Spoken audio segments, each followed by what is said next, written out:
Today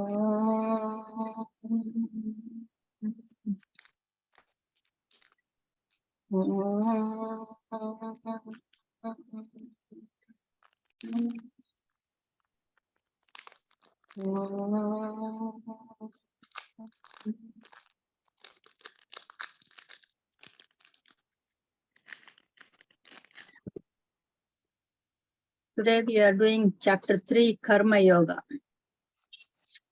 Karma Yoga has got 43 verses. In chapter 2, the student and the guru, the Shishya and guru were introduced. Only when the student is ready, the teacher appears. Arjuna, as a king, was seated on the chariot, transforms into a humble student.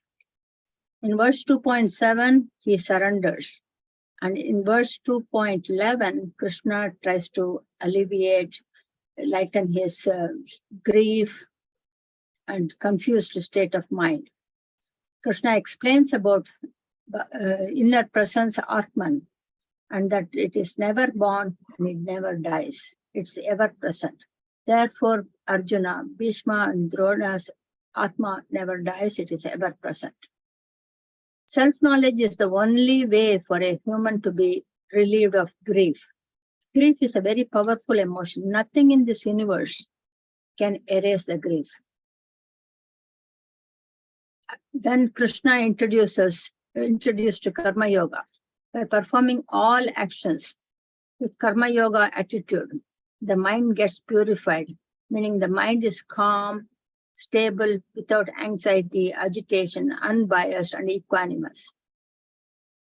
The man of steady wisdom, the Sthita Pragyan in Sanskrit, was also referred to, was mentioned, as Arjuna asked the personality of the one who has performed Karma Yoga, Jnana Yoga, and is firm in this Jnana knowledge.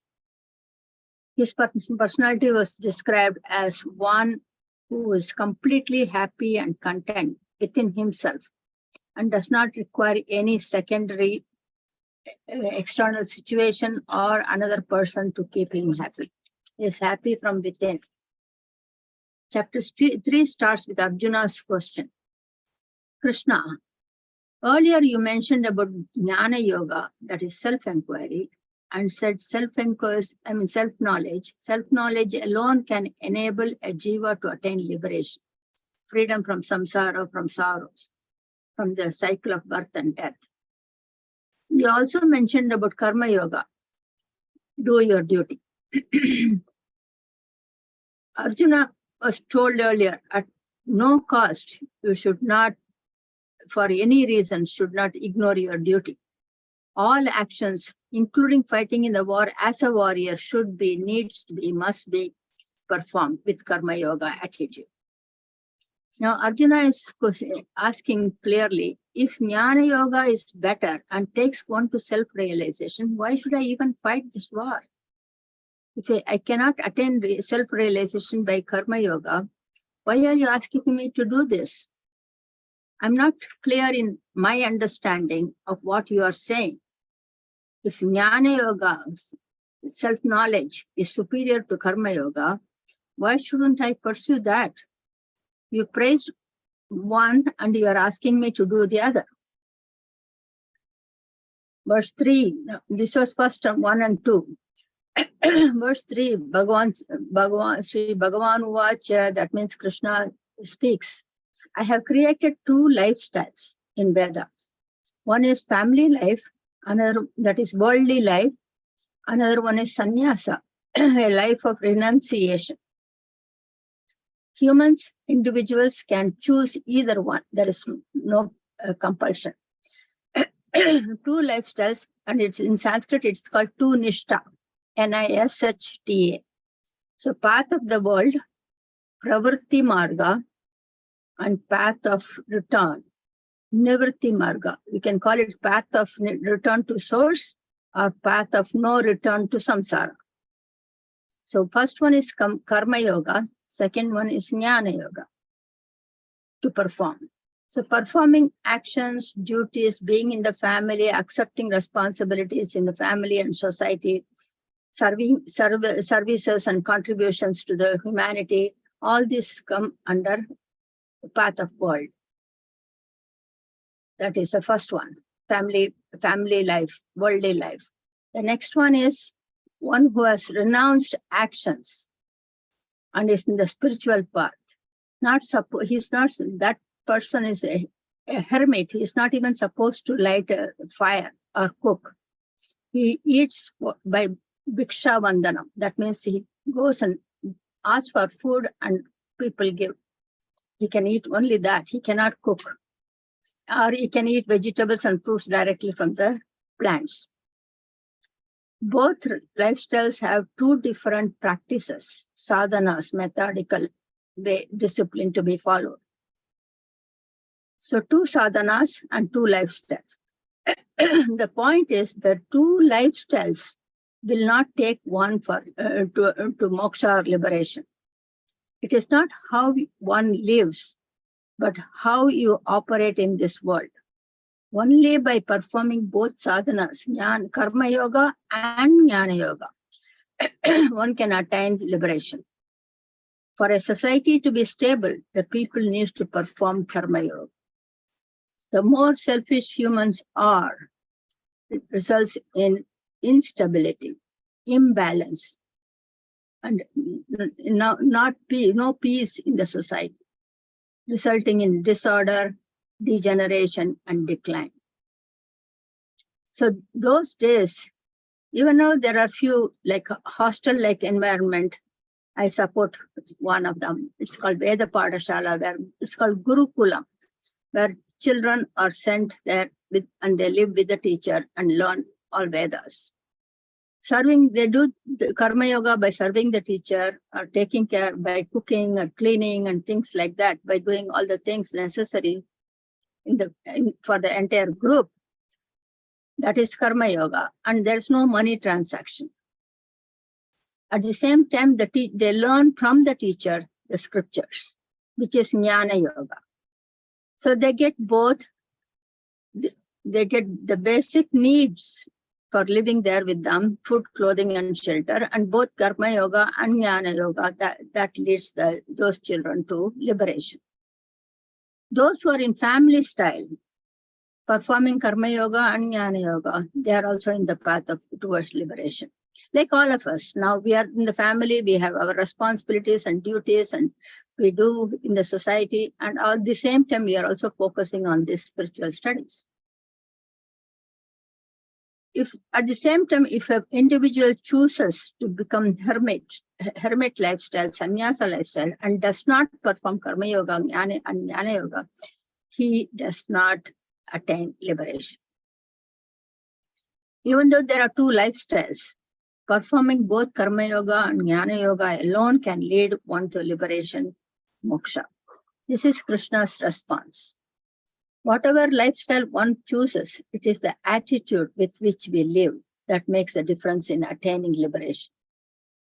Now, who is qualified for karma yoga, worldly path, and who is qualified for jnana yoga, spiritual path?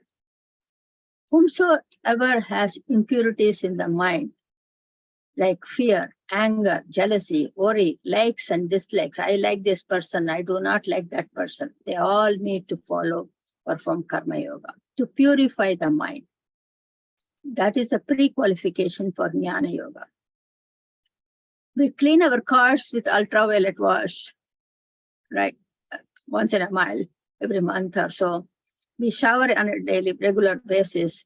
We clean our homes, spring cleaning, take out the junk. But do we ever stop to clean our mind? The dirt in the mind is nothing but how we think about other people in our lives, likes and dislikes, love and hatred. In Vedanta, pure mind means minimize the attachment and hate, likes and dislike. Any human with this mindset, with having all this, cannot pursue jnana yoga. With a negative thought in mind, any number of spiritual texts one reads for any number of years, these are all information for the intellect. Self-realization will not happen. Purity of the mind is the prime requirement. likes and dislikes must be completely eliminated. We should be able to see the world as is. People are different, things are different, they are going to see things differently, they are going to respond to situations differently. Just accept it. Karma yoga is a must to eliminate the impurity, the dirt in the mind. What is Jnana yoga? Spiritual path.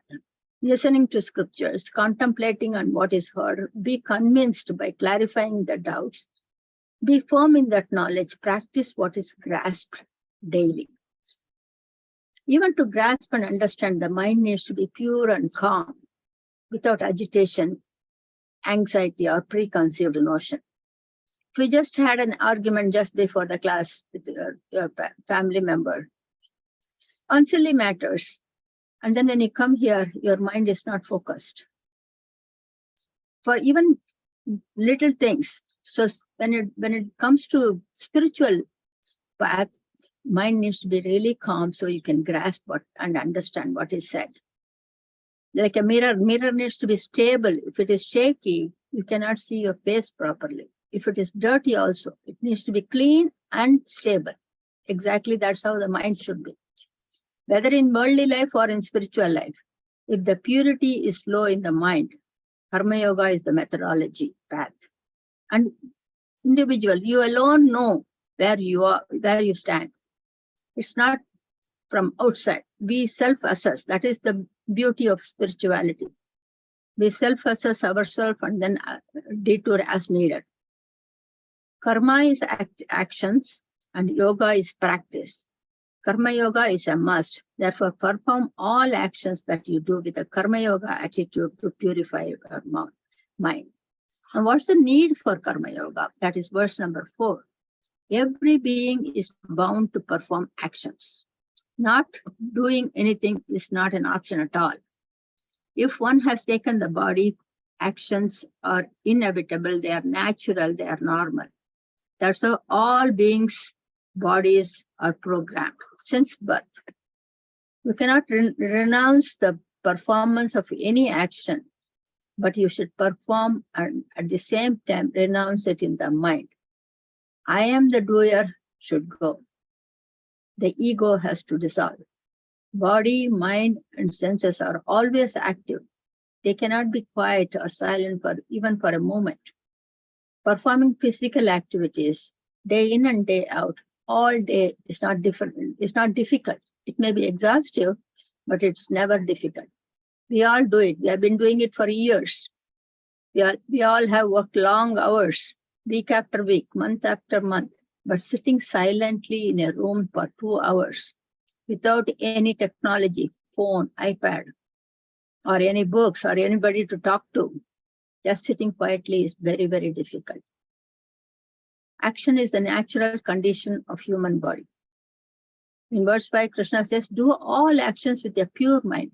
If you try to get out of your activities, he cautions that such escapism from duties could be counterproductive, would cause more harm.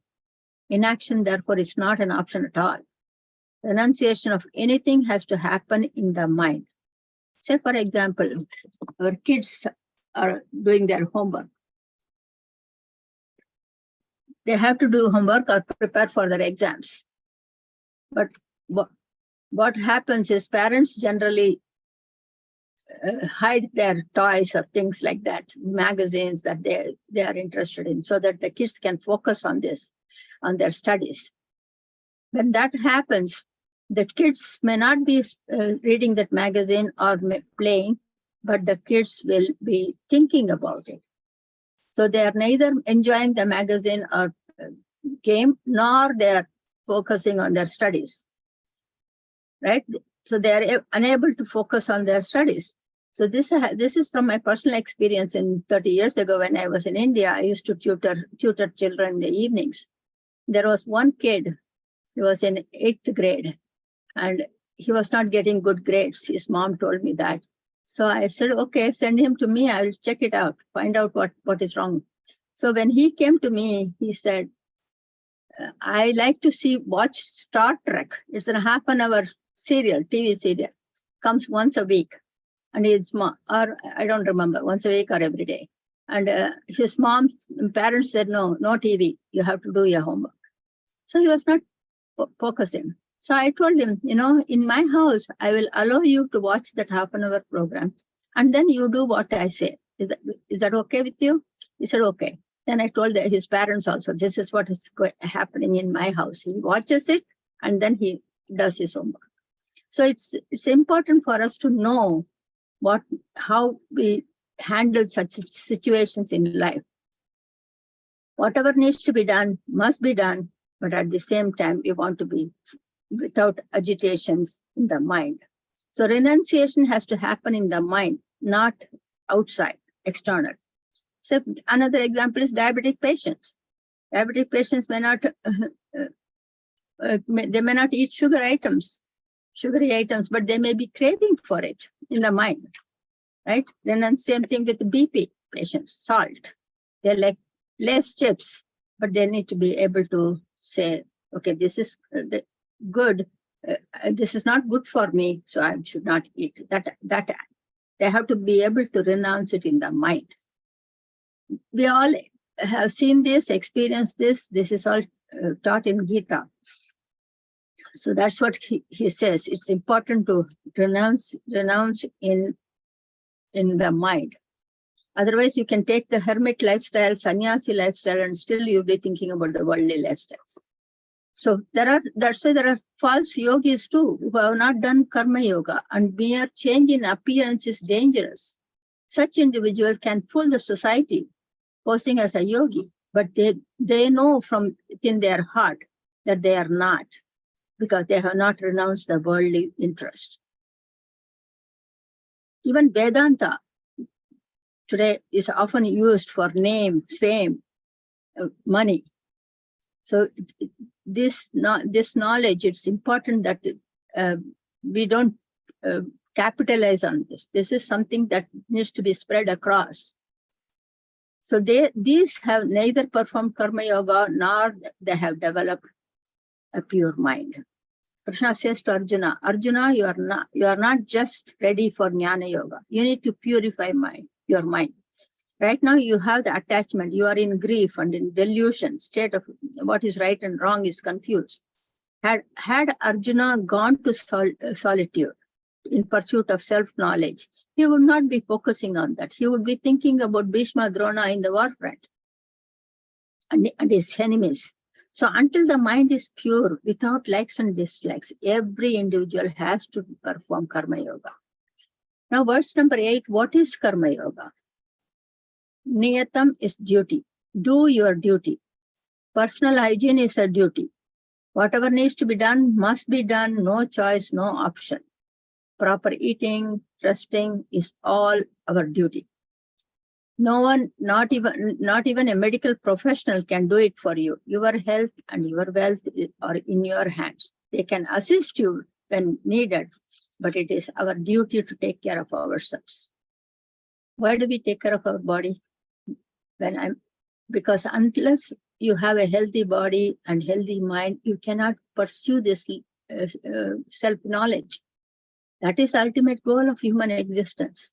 So you want to take care of it. Cannot ignore it. That is our duty also.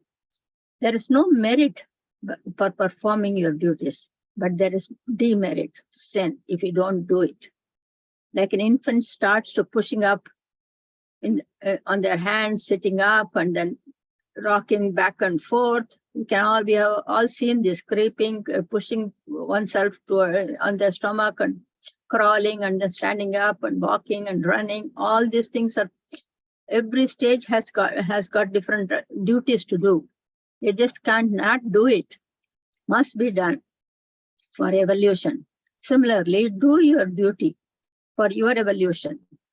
But so that's what he's saying. Every stage, humans have duties to be performed. Now, verse 9 to 13, Karma Yoga is referred to as Yajna. Yajna means offering to God. Arpana Buddhi. You are offering to God. So this is doing everything as prescribed in Vedas.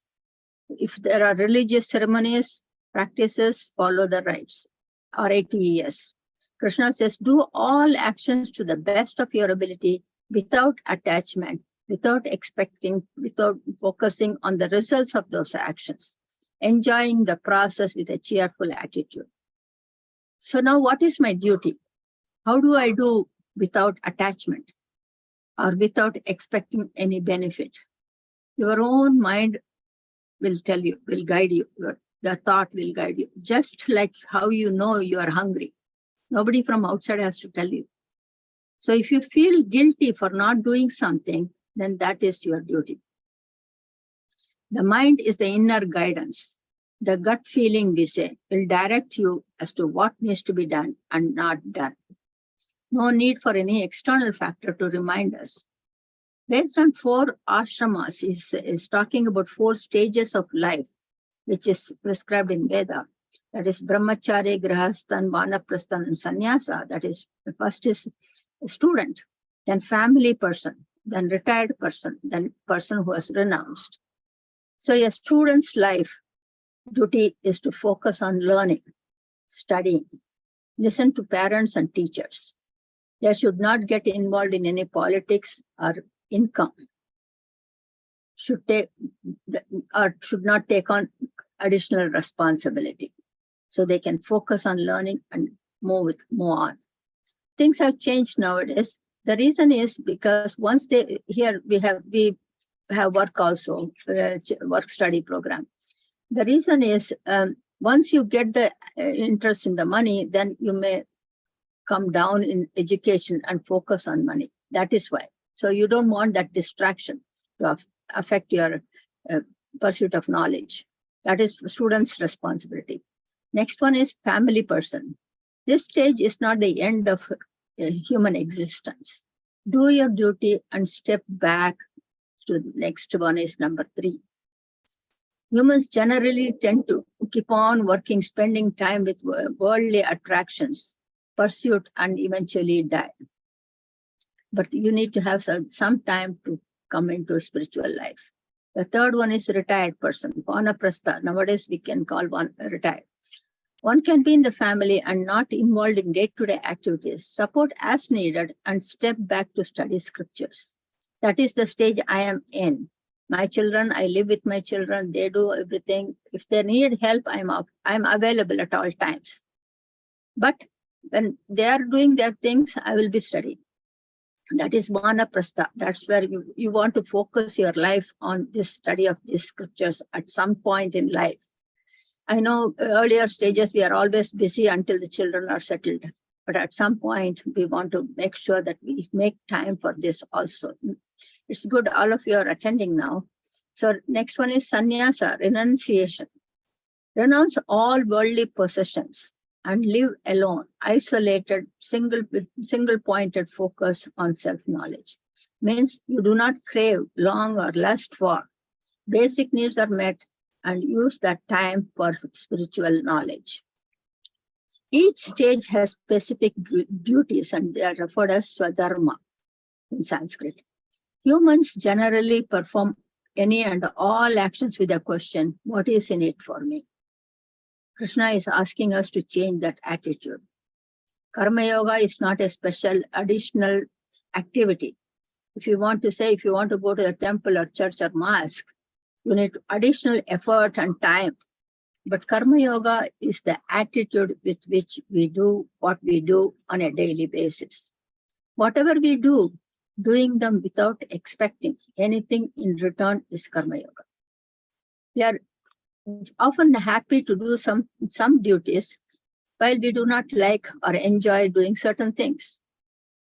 Now, example here is, suppose a parent asks a teenager, I ask my teenage son or daughter, say, hey, tonight your mother's sister is coming here with 3 children. Would you mind taking them to a movie tomorrow? Maybe then you can go from there to eat out and I will join you later in the evening. I'm busy at work tomorrow. I've got a conference. And the kid, 16-year-old, will say, okay, fine. He's elated to do it because it's a movie and eat out and all fun. But if the same teenager, I ask, Hey, can you take my mom to the dentist? I have got a conference call. And he's going to say, often, oh, I've got homework to do, or I've got to study for my exam. Why? Because he doesn't like to do that. So that's the difference. Karma yoga means you don't show your likes and dislikes in performing any duty, any actions. Whether you like it or not, those must be done and done with a cheerful, positive attitude. This is the first requirement for karma yoga. No matter whether I like it or not, I will do it at any cost with a cheerful attitude. I will not avoid, ignore, or give excuses. Anything and everything must be that we do must be done without likes and dislikes. Doing what must be done and liking it does not cause conflicts, but that doesn't always happen. Why would anyone do anything without a benefit? This statement needs to be understood very clearly. As parents, we do our duty. We raise our children with morals and values, support them in education to be a productive citizen of the society. The children have the duty to support their parents when they are old. The children are the beneficiaries by the parents' duty. The parents have a right to expect it. Duty versus rights. Now we work, that's our duty. We get paycheck, that is our right. Right? The entire planet operates on duties and rights. The common person, individual, often thinks, I will do it if I get the benefit. Krishna says, do not expect that right. If others who are benefited from you do not pay you back, I will give you. You do your duty and I will give you the benefits. I will give you what you need, not what you want. I have experienced this also. 25 years ago, my husband was diagnosed with cancer. And I had never worked for a paycheck. And my children were in 10th and 12th grade. All I had to do is, what can I do? I started a part-time job at that time, which is hardly 20-30% of his income. And at that time, God sent somebody. There was a boss who was an Italian American, and he was extremely kind. He actually passed away 2 weeks ago. I went to California for his funeral. And he told me, Vijay, I know you need this income. And your husband is seriously ill. I will do one thing. You come to work at 5 a.m. in the morning, go home at 9 a.m. Come back at 5 p.m., go back at 9 p.m. So you get 4 and 4, 8 hours of work. At the same time, you can spend the entire day with your husband, because morning and evening, your daughter is at home. How many employers will say that? God sends people in your life when you need it. He will send if you completely surrender. So our attitude towards everything that we need to be, I will do whatever I'm supposed to do in whatever role I play as an employer, employee, partner, son, daughter, parent, neighbor, friend, without expecting anything in return from the world. I will simply perform my duty with karma yoga attitude as an offering to divine. When we do this, there is no hatred towards anyone. Only when we expect and don't get it, it causes negative emotions and thereby likes and dislikes. Once we renounce our rights, we become childlike, not childish. Children play, you can see 3-4 years, they snatch from each other. In next to 10 minutes, they will be playing together. They don't hold on to anything. They don't hold on to grudges, vengeance, or any negative emotions. That's how we should live. They live in the present. The more we expect from others, the more enemies we have. I don't want to talk to my neighbor. We are not on the same page. We do not get along. I don't visit them or call them. All this applies to family members also. Therefore, the first step of karma yoga is Just do your duty, renounce your right. This is the main reason for family conflicts. Second step is whatever we do will never go waste. Say in a family, those days we used to have joint family, and one member would earn and one member would do all the work. But he says, whenever you do what, even for the entire family, even such situations, we have got 10 people in a family and one person does everything, the tangible benefit visible benefit will go to them, to others. But the invisible benefit, which is described as adrishta, is always to the person who performs. It is important that of course, nowadays, it is important that if that person is stressed, needs to voice it. I remember when I came to this country, it was all very difficult for me because there are no domestic help here.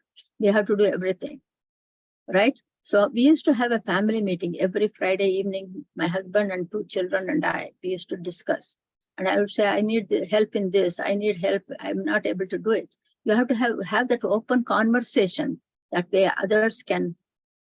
But Jane, my husband said, okay, I will come and help you. My daughter said, no, I'm in 12th grade. I got exams. I cannot help, mom. Sorry. I got to study. I understand. Yes. Now, unless you talk about it, you don't know that. Right? So the benefit goes to the others. But at the same time, adrishta, which is invisible benefit, comes to the person who performs it. Say we go for a walk and a person is walking before you and then that person's wallet or something falls down. You pick it up and give it to that person. And that person just takes it and then goes away. Now your immediate thought is, he didn't even say thank you because we expect it. That's the first thought we get. He didn't even say thank you, no gratitude. We are upset, we are angry, and we develop a dislike. Next time when we see, we won't even talk properly. So that do not expect. We expect a recognition for everything that we do. You are placed in a position to help others, for nothing is yours. Verse 9 continues, therefore the first benefit is to the person who does with karma yoga attitude. When we perform with karma yoga attitude, there is no bondage. There is no like or dislike. You do it because it must be done. Simple. What does it mean to be in bondage? It will escalate your likes and dislikes. So what is the consequence of that? So as we get older, our physical strength will go down and our mental burden will go up. It will go on increasing. For every one hate or one dislike of one individual, 1 pound goes in our mind. So your body is weak and your mind is burdened. If you do not have any likes and dislikes towards anyone, you are light-hearted. No stress, peaceful from within.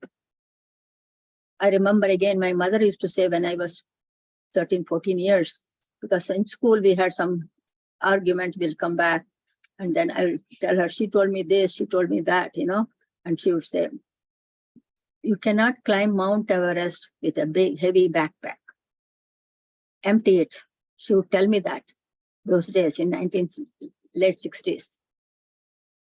My father used to tell me the same thing, because when my mom gives me lunchbox something I don't like, I'll say, no, I don't want this, mom. I'm not going to take it. I'll cry and go. He'll say, do not go to school crying and do not go to bed thinking about negative things. Your mind should be clean. Every day is a clean slate. Do not carry over from yesterday he said this, yesterday she said this. No, that is going to add burden to your mind. I remember a couple in California when I was here. They had a serious argument in the morning. For half an hour, they were yelling, raising voice at each other. Then he went to shower. When he went to shower, something happened. There was some electric short circuit and he got shocked and he fell dead. That's it. And she was guilty for years. Oh, I could have been kind to him. I did this. I said this.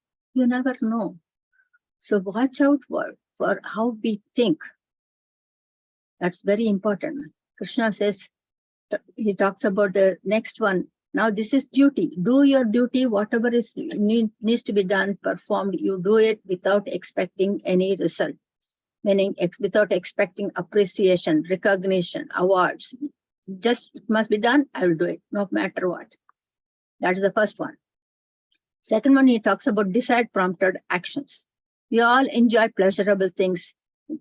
We like to go to movies, meet friends, have a get-together, go to music concerts, dance programs, eat out. All these things are pleasurable. These are referred as desire-prompted actions. Kamya karma. So she's saying we can, when in these situations, you can expect the results, accept the benefit. But one thing he says is accept it as a prasadam, a gift from God. First one is you are offering it to God. Whatever you do, you are offering it to God. Second one is whatever you get, you accept it as a gift from God with a sense of gratitude. Thank you for, even if you go to a movie, there's a big line, nobody gets tickets and somebody gives you a ticket, you get it. That's a gift from God. You got it, right? Little simple things, everything, anything that you get in life, have a sense of gratitude. That becomes karma yoga. Nothing is prohibited in the initial stages of spirituality. You can have different outfits, food, entertainment, all enjoyments, accept them as a gift and share it with others. That's why we share with family members. That's why we celebrate weddings, birthdays, and home warming ceremonies, because we want to share it. And thank you, I got this, I'm going to share it with others. So the entire universe is bound by actions. These actions are divided into three categories. One is grabbing, sharing, and offering. Grabbing is the lowest beings, grab other beings for survival. Might is right. Like a tiger hunts deer, dog chases cat eats rats. So this is all early stage grabbing. The second one is sharing, where grabbing is eliminated and sharing increases, that is humans. The third one is offering. These people live for others. They share everything with others. Such an attitude is referred to as yajna, attitude, sacrifice, attitude of gratitude. So actions that is performed with this as a personal sacrifice, service without expecting anything in return is sacred and does not cause or create any bondage. Such individuals do not experience sufferings. For one who keeps on giving gets more and more in life, incapable of being depleted. It is referred to as Akshaya Patra. When you start giving, you feel that you get more and more. Ultimately, we are all distributors. We own nothing. We get things, different things, we get multiple things we get. But because we are so in this samsara, we want more and more and more. Count our blessings. That is important. Even giving, there are two categories. One is donation, the other one is charity. When someone asks for something and you give, that is donation. You are donating. Charity is recognizing somebody's need. Oh, that person, that family needs this, and let me help you. That is charity. I remember even now I have a family in India. That family, husband, wife, they didn't have any children. So they decided to adopt another family, husband, wife, and 2 children. They adopted the entire family. They said, you come and you live with us. We will take care of everything. You just do what you want. So that lady said, I will cook and clean. I will do all this. And they said, okay, you stay with us. You do all those. We will eat and we will provide you everything. And they told that man, whatever you earn, you save it. You don't give it to us, you save it. And then that person recently bought a house in India after 20 years. So It's how you share, how you give, see the need of that person, family, and or person, and then help. That is charity. Verse 12, all our prayers are always answered. Ask and you shall receive. Nature always give you whatever you ask for. Krishna says that with which attitude one should accept them. That makes a big difference. Accept it as a gift from God, prasadam. Share with others. With this attitude of gratitude and sharing with others, mind becomes pure without any negative emotions and matures faster. Verse 13, one should give more to the world than what one gets, or else one becomes debtor. That is, you are in debt. You are a sinner. He says papi here, thief. So always share what we have. And my mom used to say, always share what you like. That is the sacrifice. What I don't like, it's not sharing.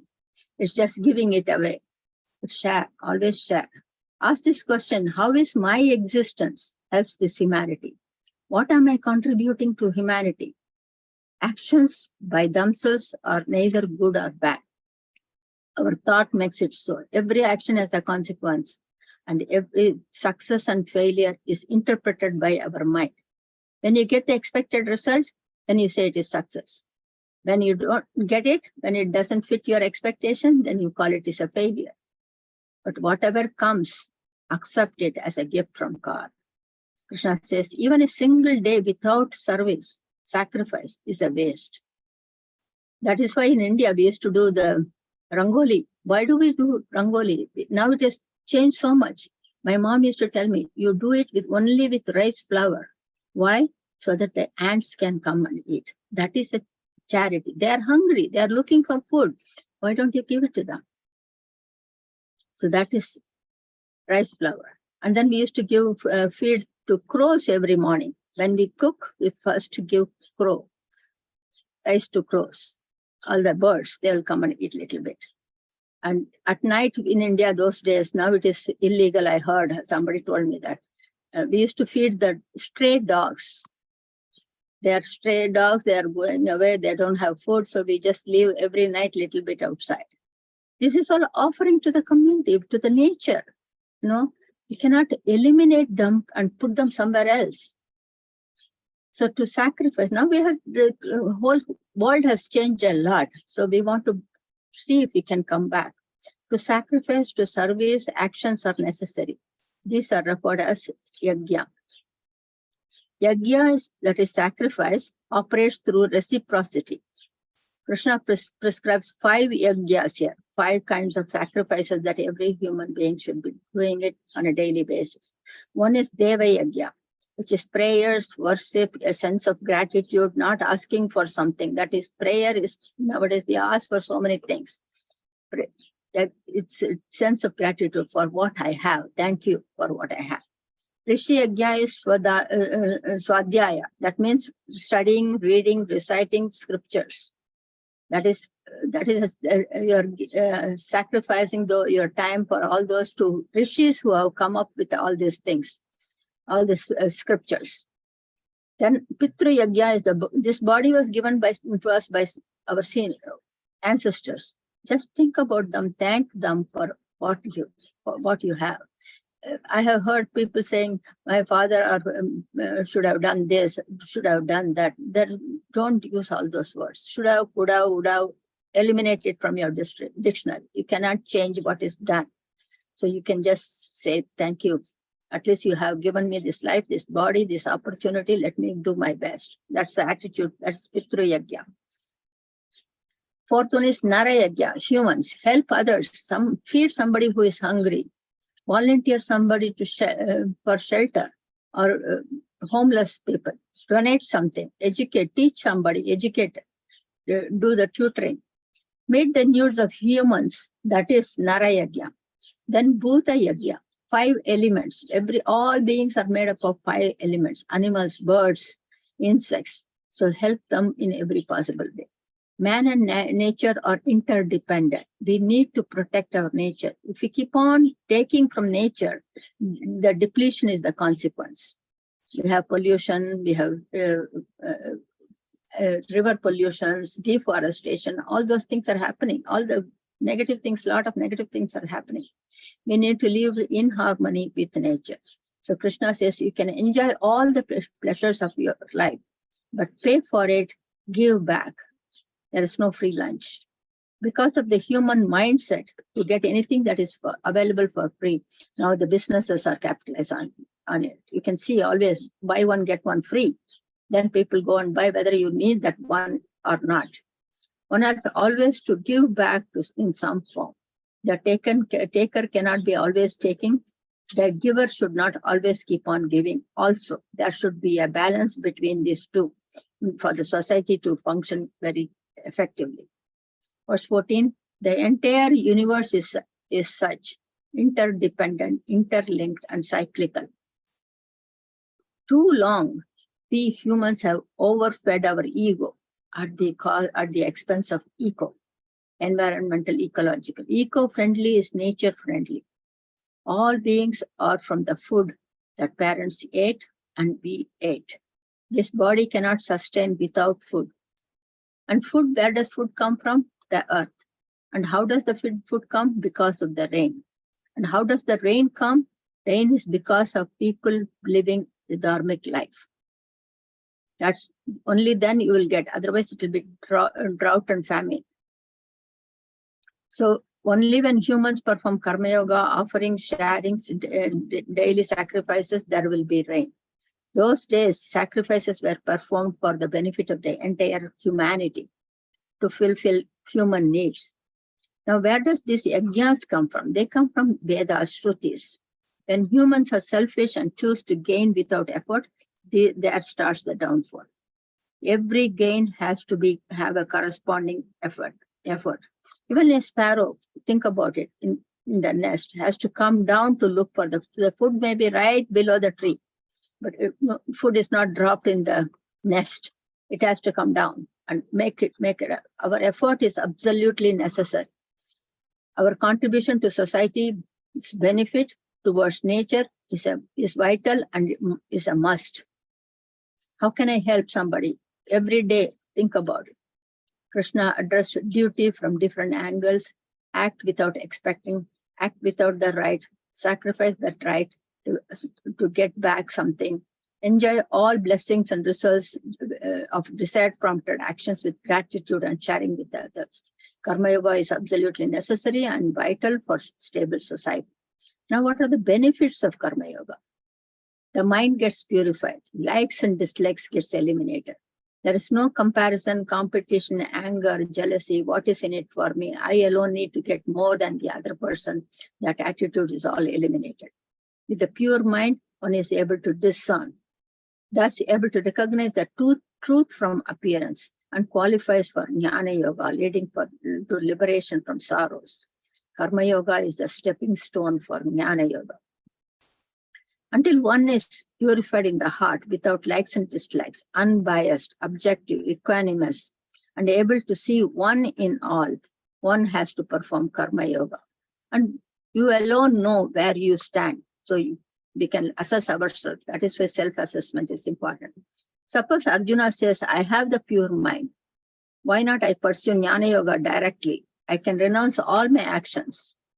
Krishna forces this question because Arjuna did not ask. He forces and then he says, you are right in a way. With pure mind, you can do jnana yoga. But in your case, Arjuna, you have reached the pinnacle. You are the leader. Others should look up to you. You are the role model. People, as we go higher and higher in respectable authoritative position, should always do karma yoga, cannot renounce actions. Parents, teachers, employers, reverends, priests, leaders, because others follow them. They should always do the right actions, not for personal gain, but for the common good. I remember one time in 1997, when I was attending these classes, I asked my teacher, I had a cockroach in my kitchen. I killed it. I feel guilty for killing. And he said, you did it for common good. That cockroach could poison the food and others in the family can get affected. You did it for the common good. Take it that way. So anything that needs to be done, it has to be done for the common good, for the entire family. Then it is okay. That's why, because Arjuna is going in the war. That is why this situation came. So he's saying, Arjuna, you have a pure heart and mind. In spite of that, do your duty for loka sangraha, universal good. If the mind is not pure, do karma yoga to purify the mind. If your mind is pure, do karma yoga for the common good. Children look up to parents. So do what you expect your child to do. That's important. They do not listen to what you say. They listen to what you do. So do your duty, he says. I remember again another incident when I was in India a couple of years ago. There was a 12-year-old boy. He picked up the landline. When he picked up the landline, the phone was ringing. And oh, you're so-and-so. He's saying his dad's friend is calling. And dad said, tell him I'm not home. And he said, oh, dad is not home. Then I immediately thought, now the dad is lying. That means he's allowing the son to lie. So he will do the same thing, right? We could have said, tell him that I'll call him back later. I'm busy right now. We could have said that. So these things, every little thing that we do, we need to observe how we do. As a parent, definitely as a parent, because if we have children, they are going to emulate us. So, same thing with as an employer. Our employees or subordinates who report to us, they are going to emulate what we do. So we want to be very cautious about it. Verse 22 and 23, Krishna takes himself as an example. Krishna was a charioteer for Arjuna. They were cousins. As an avatar, he was a charioteer. Now he speaks as a Nirguna Brahman. He says, I have no responsibility to do anything. I know who I am. I have nothing to gain by being your charioteer, but I do it because I want so all humans do what they need to do as a role model. So that's important. So how do we know what is righteous and what is unrighteous, what is right and what is wrong? Krishna says Vedas, Shruti. Smriti is interpreted based on era and generation. Smritis don't have to be, cannot fit into all yugas, all period of time. People talk about Manusmriti. There are 14 Manus. Which Manus Smriti we are talking about? That's a whole different topic. Like we cannot try to use Nixon's policies today or Obama's policy today. Things change, so we have to adjust. The Smritis are depending on the situation at different times, whereas Shruti is the basis, like a constitution. So we want to follow the Shruti, follow the leaders, parents, teachers. Examples may vary, but the content will not. So verse 28, he talks about as a Nirguna Brahman, as he talks, as Atma, I am only a witness of all activities. I perform as a role model. We cannot blame children, youngsters for next generation. It is how we conduct ourselves that counts. I have seen grandparents sitting and watching TV and telling the children, go to that room and do your homework. They cannot, because they're watching this. They want to watch this. So we want to be, or even gossiping, talking about other people, in front of children. We want to be very aware of our situation.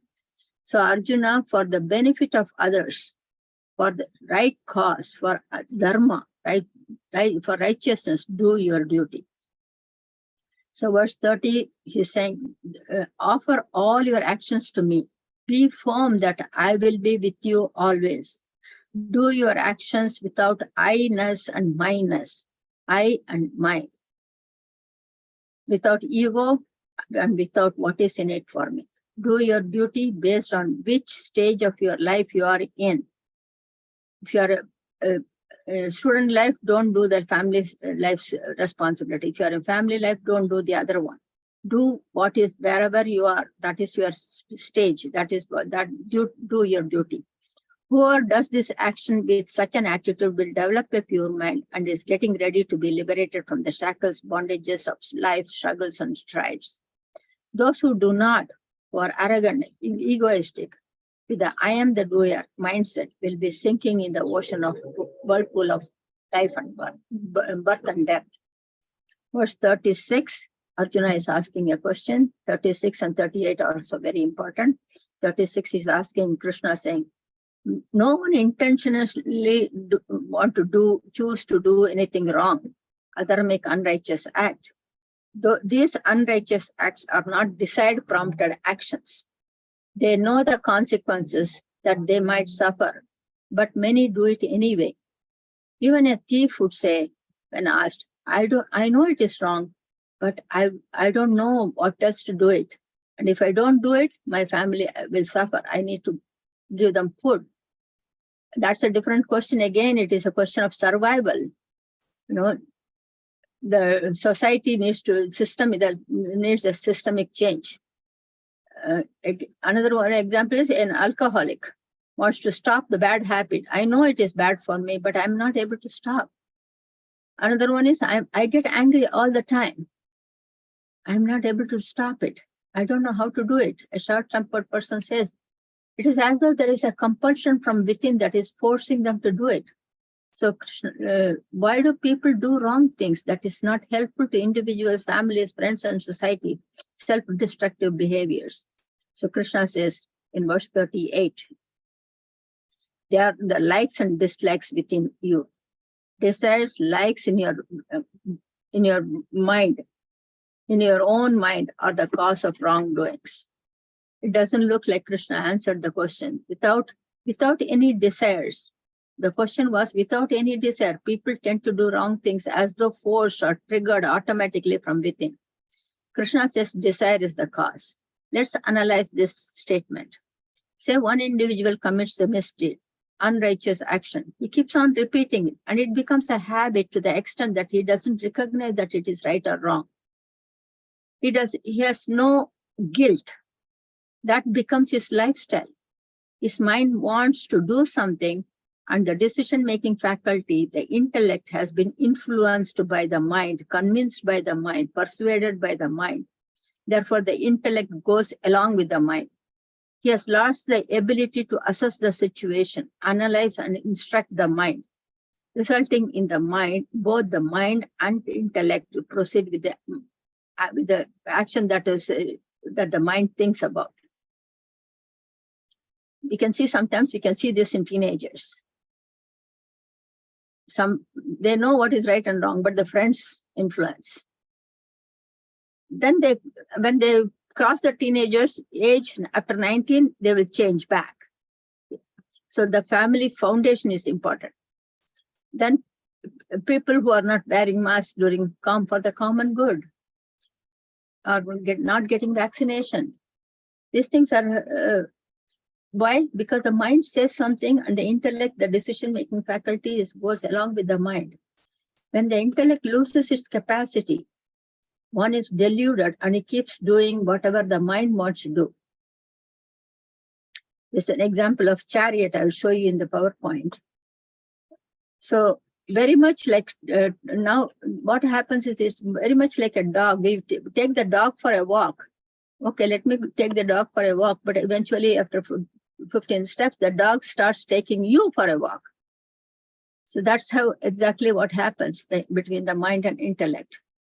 Some individuals, due to parental guidance, study of scriptures, their intellect would direct them as to what is right and what is wrong. But the mind is not ready or capable or matured enough to accept the decision, guidance by the intellect. And the mind often ignores the ignorant and goes astray. The intellect says it's time to go to bed. We have seen this.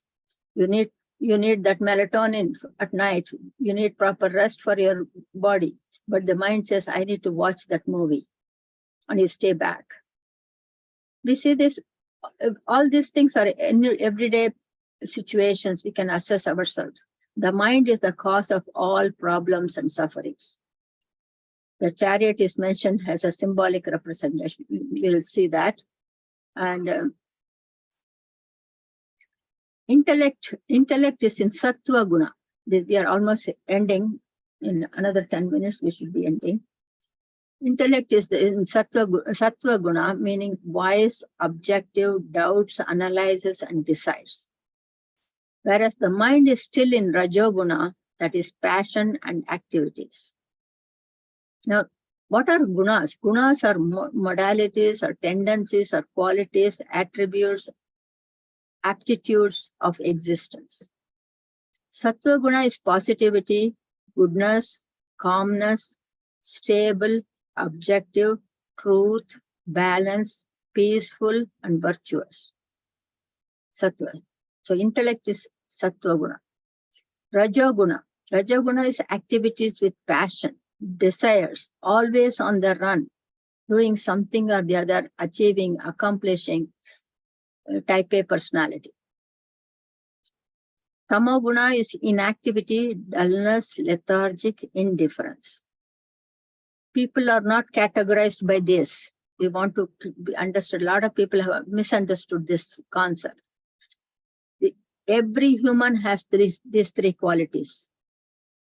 That is how the entire universe operates. When some people are very active in the morning hours, sattva guna.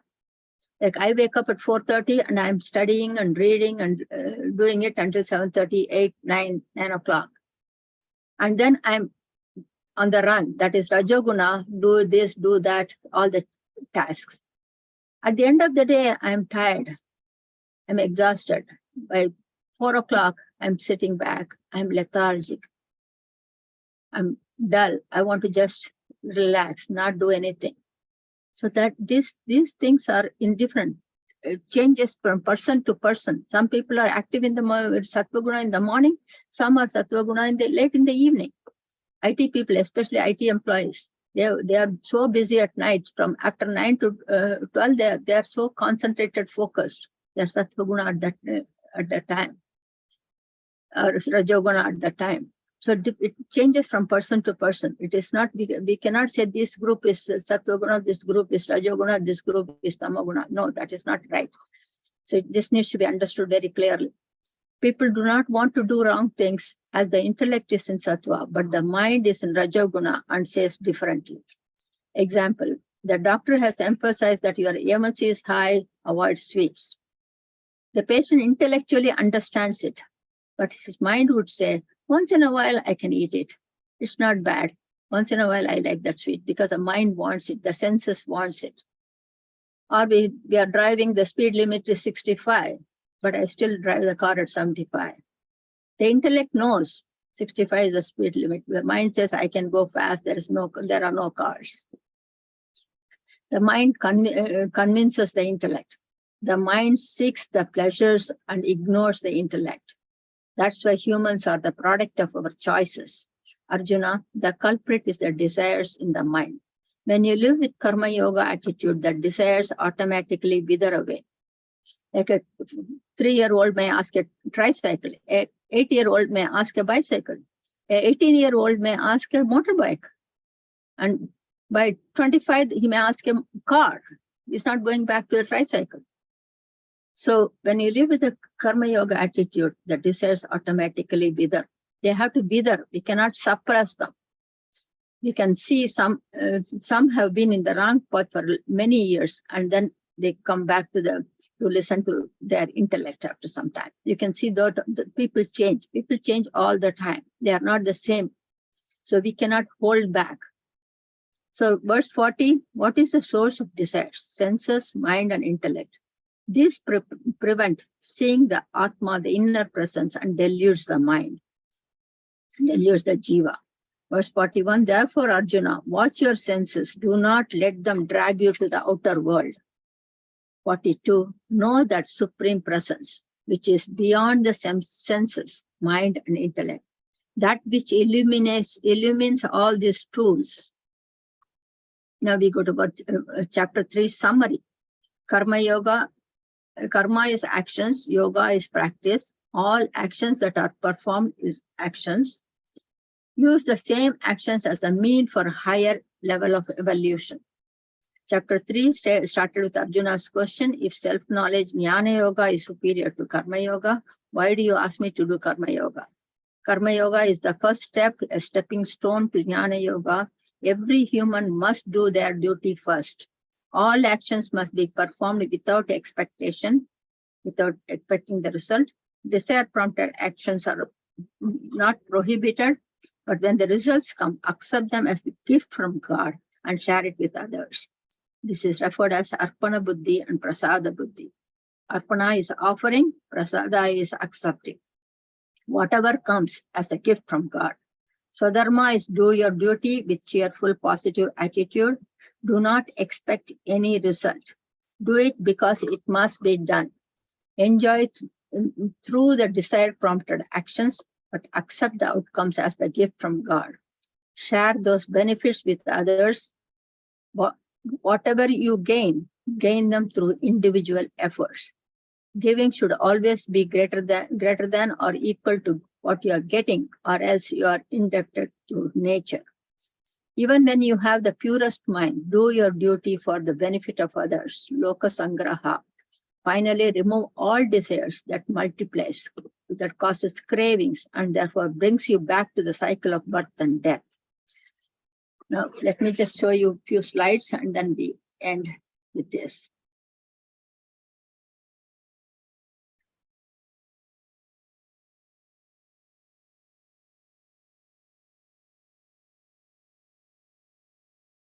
This is the example that he was talking about.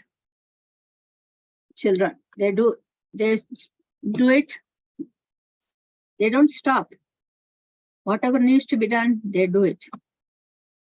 Even though they fall, see here, they fall here, they fall here, they get hurt, but still they keep on doing it until they are able to walk, run, right? So also we have to keep on doing our duty. This is verse 12. Eyes can see the distant objects like stars, but the ear can, but we can hear, the ears can hear with less distance like thunder. That's why we hear the thunder first before we see the lightning. We can smell little less distance than the sound. For touch, it has to be in contact with the skin, maybe 2 feet away, maybe. For taste, it has to be inside. So each sense has got a definite specific domain that they can, and I cannot see a sound or hear a sound, right? A tongue, the taste organ, cannot see anything, cannot hear anything. It has to taste from within. So each organ is, these are all our tools, different tools that we use, that the Atman inside uses to interact with the world. The Pandavas, there are 5 Pandavas, you know, 5 sons of Kundi. Yudhishthira is a lord of earth, Arjuna is lord of fire, Bhima is lord of air, Nakula is lord of water, Sahadeva is lord of space, and Draupadi came out of fire. She is a combination of all 5, just like all of us are a combination of 5 elements. So, but because the basic people think that one lady married 5 men, it is not so. Philosophically, it has got a different meaning. This is Swadhyaya, that means you are reading, you are praying, you are going to temple, you are listening to classes, and all those things are referred to as yagya, individual effort. Yagam is, those days, yagam is a global benefit. They used to do that before, and even now they do it for the global benefit. They pray for rain wherever they need rain. They pray for good things. This is 5 yagya that we are talking about. Deva yagya is prayers. Rishi yagya is reading scriptures. Pitru yagya is talking good about deceased and thinking about it and thinking about them, thanking them. Nara yagya is supporting humans. Bhuta yagya is all beings. See, this is just, I wanted to show you those who are not from India. This is we have to do it only with rice flour. So the ants will come, eat and go away. They will not enter the house. Here in some places we use sprays to kill ants. That is totally wrong. We are hurting another Atman. We used to give food to crows. We used to give food to dogs.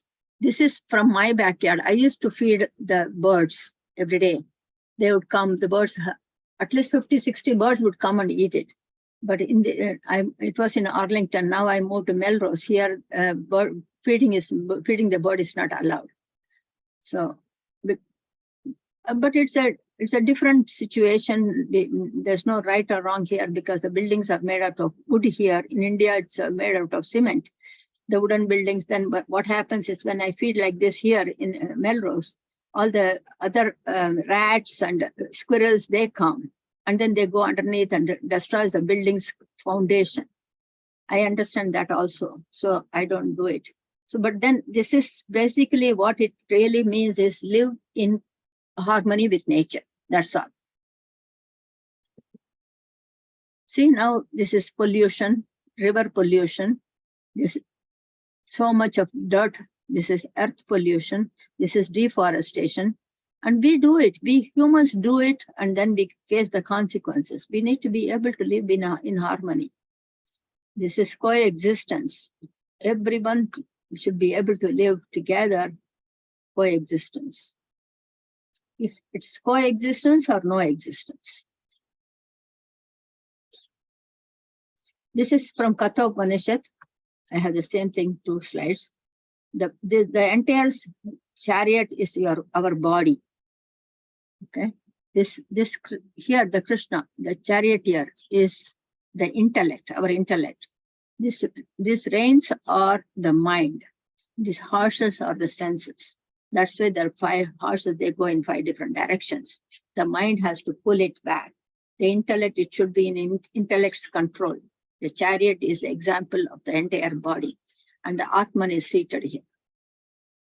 Same thing here.